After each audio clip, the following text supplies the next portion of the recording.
ఐరోపాలోని ఓ చిన్న దేశం లైక్టెన్స్టైన్ ఈ అద్భుతాన్ని చూపుతోంది. ఒక దేశం విజయవంతంగా ఉండాలంటే ఏమేం అవసరం? పెద్ద ఆర్మీ, పెద్ద భూములు, తాము ముద్రించిన కరెన్సీ ఉంటేనే అభివృద్ధి సాధ్యం అనుకుంటాం. కానీ లైక్టెన్స్టైన్ అనే దేశం ఇలాగే ఉంది. మరి ఈ దేశంలో సొంత అంతర్జాతీయ విమానాశ్రయం లేదు. ఎప్పుడూ తమ కరెన్సీని ముద్రించలేదు. అద్భుతమైన విషయం ఏంటంటే ఇక్కడ నేరాలు కూడా దాదాపుగా లేవు. అయినా ప్రపంచంలో చాలా దేశాల కంటే ఈ దేశం సంపన్నంగా ఉంది. ఇదెలా సాధ్యమైంది అనేది ఆశ్చర్యకరం. లైక్టెన్స్టైన్ మేధావితనంతో సరైన నిర్ణయాలు తీసుకుంది.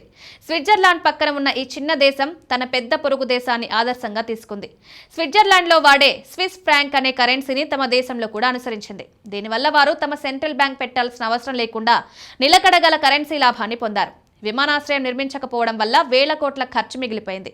అదనంగా దేశాన్ని వెలుపల ప్రపంచంతో కలిపే రవాణా వ్యవస్థ కోసం స్విట్జర్లాండ్, ఆస్ట్రియా మీదే ఆధారపడుతున్నారు.